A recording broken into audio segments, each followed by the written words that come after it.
and Communications here at OU Medicine.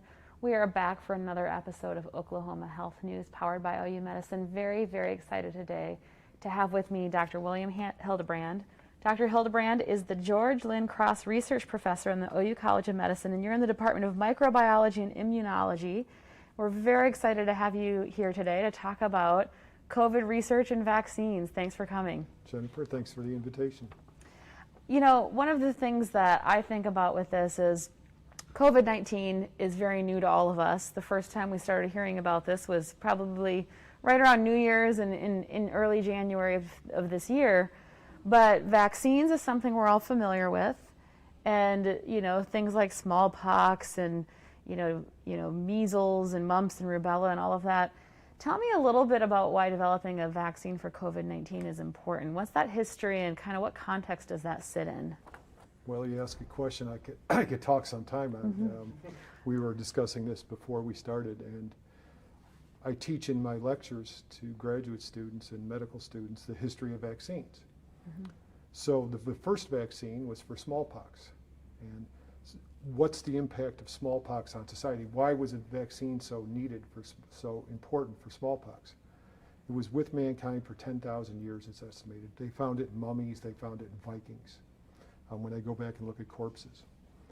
In Europe, in the 1700s, it killed 400,000 people a year, and then blinded and disfigured about another equal amount. So you had tremendous morbidity and mortality from this virus. It probably contributed to the end of the Roman Empire. So whole societies, such as the Roman Empire, where we had an outbreak that maybe killed 7 million people, contributed to the end of the Roman Empire.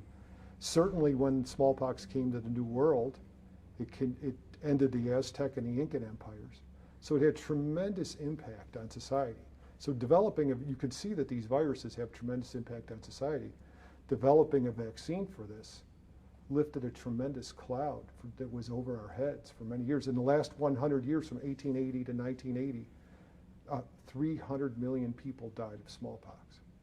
So it was tremendously pathogenic, and the vaccine changed all of that. And that was the first vaccine. So if you just go back to my lectures where I talk to the students about the very first vaccine that Edward Jenner developed, it had tremendous impact and changed our life so much. You know, this is fascinating to hear about, and I know you said you could talk a long time about this, and I think a lot of us would love to hear some of your perspective, because in our modern time, we're used to getting vaccines as babies, and sometimes there's vaccines that you take as an older adult. Sometimes I think we maybe take for granted we don't know the history behind how they actually came to be. You were talking earlier before we started about key figures in history that were impacted by certain types of diseases that needed to have a vaccine. Talk a little bit about that for us to kind of get more context around this. Well, I mean, I think we talked several weeks ago, and we mentioned that FDR, Franklin Delano Roosevelt, had polio. So we saw that in how the polio vaccine arose. We had one polio vaccine, the Salk, and then a different version of the vaccine, the Sabin vaccine. So we saw that one of our presidents had it. If we talked about smallpox a little earlier, it's believed that Abraham Lincoln had smallpox. And he recovered, and then one of his close aides died of it. Abraham Lincoln had, I believe, 3 children. Only one lived to an advanced age. They're not sure what killed the other children, but only one lived to an advanced age, maybe polio or smallpox.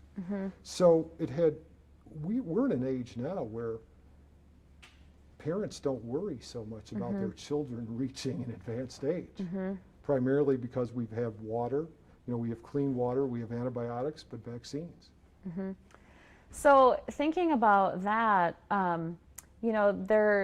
vaccines today, there's this thing called herd immunity, and I know we talk a little bit about this with our public health experts, but thinking about maybe people saying, well, why do I need to take a vaccine for chicken pox or something like that? I don't want to do that, and I haven't gotten it or something. Is that because of herd immunity? No, no. I would say that it's interesting we talked about for a second how the impact that smallpox had on people, disfiguring people, killing people, ending society, ending large empires. Yet when Edward Jenner came out with the vaccine, he met as much criticism as he did. He received as much criticism as he did accolades. People were very resistant to this. So I think that there's a natural resistance to it. As far as herd immunity goes, once the population reaches a percent of people, with COVID-19, we think it's roughly 70%, 60 or 70%. Once 60% or 70% of the population has seen COVID-19 and has an immune response to fight COVID-19, the virus has nowhere to go. You're immune, I'm immune, and it can't enter us and reproduce and jump to another person because we're immune. So it breaks the chain of the virus being able to spread. So the goal of the vaccine would be to create herd immunity such that the virus can't transmit from one person to the next. I don't know if I answered your question. But you did. That's very helpful. You know, one of the things that you are a researcher in the microbiology and immunology space, so you have a lab. Tell me a little bit about what's happening inside of your lab right now around COVID-19. Well, we do what we've done for 30 years, more or less. In February and March, we ordered the virus. We received the COVID-19 virus, and we grow the virus in the university's biosafety level 3 facility. And we infected various human cells, liver, lung, kidney, and colon cells, to see how does the virus enter different cells, how does it replicate in those cells, and then how could the immune system recognize those infected cells to stop the virus from reproducing and spreading to other cells. So our goal was simply, how can we train the immune system to recognize cells that are infected by COVID-19 and kill those cells so the virus can't replicate and spread? So very, very interesting work, and you know, we've heard a lot, you know, in the media nationally that there's things about the virus we learn every day. What are some of the things that you have learned as you've been studying this? What are some of the challenges that you're seeing with COVID-19? The challenge is how much we don't yet know. We did a podcast for the Royal Society of Medicine. I did it from a library in Wisconsin, and we had a French virologist on, we had a Harvard epidemiologist on, and myself. And we were taking questions like this where people could come in with questions, but amongst the 3 scientists, we began asking each other questions. How is the virus changing? Does it infect kidney cells now better than lung cells? So we're still learning a tremendous amount about this virus. And that's why you hear, you know, we've talked previously about vaccines. That's why you hear uncertainty in when the vaccine's coming out. Some would say the fall, some would say in the next 12 to 18 months, a year or 2 years. And so we don't yet know a number of things about this virus. And when we learn those things, we'll be able to better target it. From what you're seeing and studying and reading, and you know, we talked a few weeks ago about almost like an arms race for a vaccine, kind of globally. What are some of the breakthroughs or things that you're seeing with different research initiatives that would give us maybe a little ray of hope or silver lining, or so to speak, of progress? I think that we've talked historically, many people have talked about how long it takes to build a vaccine. We saw that Jenner's vaccine for smallpox took 100 years or more, maybe 200 years before we eradicated smallpox with a vaccine. We saw that the polio vaccine, maybe it took 40 or 50 years since we saw the epidemic to come up with a vaccine. I think what's exciting now, I don't know if that's what you asked, but what's exciting now is the technology that we're deploying. And one is the technology we're deploying, and 2 is the number of people, number of scientists that are engaged in learning about this virus, learning about how it infects cells and makes people sick and kills them, and then learning how we can fight it. So you've got all the drug manufacturers, all the vaccine architects, all studying this and learning this with very advanced scientific techniques. So if you weren't in danger of being infected, it would be interesting to stand back and watch now this giant scientific engine with all these resources focused heavily on characterizing this virus. So I think that's very exciting to me to see that. And it'll be very interesting to see how many iterations of a vaccine it takes and how quickly those evolve to successfully combat this virus.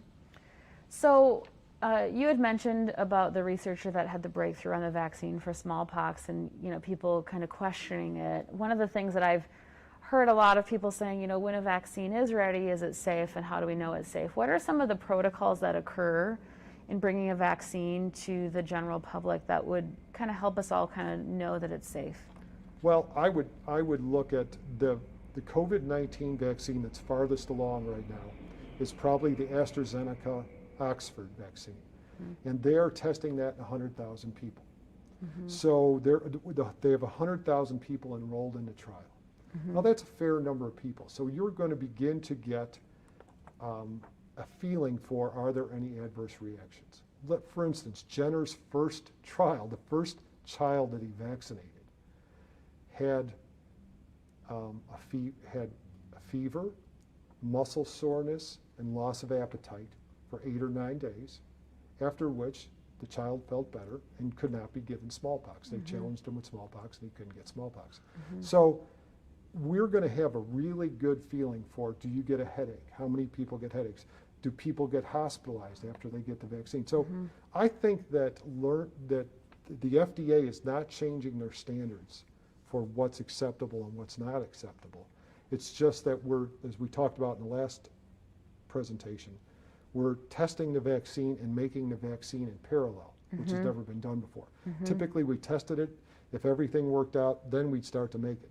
So I think the real speed here comes in. We're doing all the safety testing that's needed, and we're also manufacturing it in parallel so that once one of these vaccines passes safety, we'll be able to instantly begin to give the vaccine. So one of the things that you've mentioned, things like measles, mumps and rubella, smallpox, polio. There's some vaccines that, from my understanding as a non-scientific person, you get that vaccine and you are vaccinated for life on that particular disease. Other things you may actually get that annually, like a flu shot as an example. Do we know where a COVID-19 vaccine sits, and how do we understand that and know that as a scientific community, if it's a once and done or if it's a ongoing? There's probably 6 or 7 factors that come into play. I don't know if I don't know if we understand all of them at this point. With influenza, the virus is going to change. So the virus has mechanisms to change such that last year's vaccine and last year's response to influenza will not protect from the strains of influenza we're going to see this year. COVID-19, from what we can see, doesn't seem to change at a rapid pace. There's lots of variants out there, but it doesn't seem to change at a rapid pace. So we would anticipate that right now, that we might not need a seasonal vaccine. That's not a very good answer, but we might not need a seasonal vaccine. Then the nature of the immunity to this virus. What's going to be the best protection? Is it going to be B cell protection? Is it going to be T cell protection? Your various components of your immune system. Which component protects best? And then once you get that component to successfully fight the virus, do those cells that make antibodies, let's say, persist? How long do they live? So some vaccines we need boosters and some we don't. So right now, we don't know. It would seem that we might not need a seasonal vaccine, but we might need boosters for this virus. But that's really yet to be seen. We really can't answer that yet. We have these mechanisms in place to do boosters and seasonal vaccines, but we don't know yet with this virus what kind of immunity protects, and then how do we maintain that immunity? Will it require boosters? So we're still learning what's the protective immunity. Once we learn that and get a vaccine to elicit that, we'll find out if we need boosters to maintain that. You know, it's interesting hearing you talk about this because I do think that sometimes I just think I've taken for granted the vaccine protocol that I maybe had as a child, the boosters that you go get a tetanus booster. I mean, I haven't even really thought about tetanus booster until you're told you need one. But really, there's different ways that vaccines work, and I think it's really fascinating to think about that. And also how long some of these have taken to develop. And there's a name for this project, and you're going to remind me of it. It's kind of the Project Surge or something like that. Well, we need a 3-letter acronym. It's OWS, so Operation Warp Speed. Operation Warp Speed, yes, I love it. So Operation Warp Speed is really this kind of global pursuit of solving for a vaccine. And we don't know, it sounds like, if it's once and done forever, if you need boosters, or if you need it annually. But that's also part of all of these studies, if I'm hearing you correctly. That's correct. As well as we've come to realize that we need a solid research base. Mm-hmm. This may not be, well, if you look at historically, mm-hmm. this won't be the last pandemic we're going to face. Mm-hmm. So we, rather than reflexively responding and trying to develop a vaccine once people are dying and economies are shut down, mm-hmm. we'll probably, hopefully, begin to try and be proactive and anticipate what's coming next, mm-hmm. better than we did this time around. Right. So, thinking about this, what part of the research and science addresses if everyone should be vaccinated, and why everyone would maybe need to be vaccinated? Do we look at that through a public health lens, or what does that look like? You could certainly bring 100 people up here and get 100 different answers. Mm-hmm. Let's just go through a hypothetical situation. We develop a new vaccine. The vaccine really works well in older people, but not in children. Do we need to vaccinate children then? Mm-hmm. Because in the last 2 weeks, I've seen 2 pieces of information shift. 2 weeks ago, there was data out saying that children that had not gone through puberty yet did not really shed much virus, that they could go back to school, that they weren't shedding much virus. Mm-hmm. We know that very few children die of it. The mortality rate's low. So do you as a child need to be immunized if you're not going to die and you're not infecting others? Mm-hmm. So initially we would have thought, hey, if a vaccine's not working well in children, or maybe has more adverse reactions in children, maybe gives them a higher fever or more headaches, and the children aren't spreading the virus and they're not dying, do we need to give children the virus? Mm-hmm. 2 weeks later, it seems like we see a study that says children are passing along a great deal mm-hmm. of virus. So as we learn this information and we see the nature of the vaccine, we'd certainly like to immunize older people, because age is certainly, being mm-hmm. elderly is certainly something that can lead to more susceptibility to COVID-19. Mm-hmm. Yet do we want to give the vaccine to older people, because these vaccines typically don't work as well in older people. We know with the influenza vaccine. So there's many things to contribute. It'll be the nature of the vaccine, the nature of the population. Healthcare individuals might receive the vaccine first, mm-hmm. first responders. Mm-hmm. So mm-hmm. we're going to look at the vaccine that comes out, and we're going to integrate that with the knowledge we've learned of the virus, mm-hmm. and how many doses of the vaccine are available, to make that decision. Probably, and it'd be a different decision 3 months from now than it would be right now. Right. So this has been very, very interesting. I have to just end and close with this question I ask everybody when they're here, which is, what are you telling your friends and family about COVID-19? I know through your lens you might have a different perspective, but some kind of array of hope, tips, tricks, silver lining that you're telling your family or friends. Well, it's simply, I'm the youngest of 7, and I'm getting old, so my brothers and sisters are quite a bit older than I am. If you have comorbidities, if you have diabetes, if you have health problems that are associated with susceptibility to COVID-19, take greater precautions. If you go out in a public place, wear a mask. If you can, wash your hands as much as possible. Mm-hmm. If you're younger, you're probably less susceptible, mm-hmm. but you might want to respect others and mm-hmm. and take those precautions as well. So it's essentially keep learning, mm-hmm. iteratively learn, iteratively read, learn what's going on, be a perpetual learning with this virus, because it's all real time and we're learning it real time. And we grow the virus in the lab. So we don't want to get infected. We wear a mask. I have a different perspective than most people do, but we grow the virus. We don't want to get infected, so it's no problem to wear a mask for us. And so, you know, if you're going to be in public and you don't want to get infected, wear a mask. Well, that's great tips, and so interesting hearing you talk about this. Thank you so much for taking the time. I know all of our viewers probably really have a lot of questions too, so feel free to direct message us. Comments in the section. We always tailor these to things that you're interested in, so keep up giving us these different topics and tips, and we will be back here again really soon, so have a great day.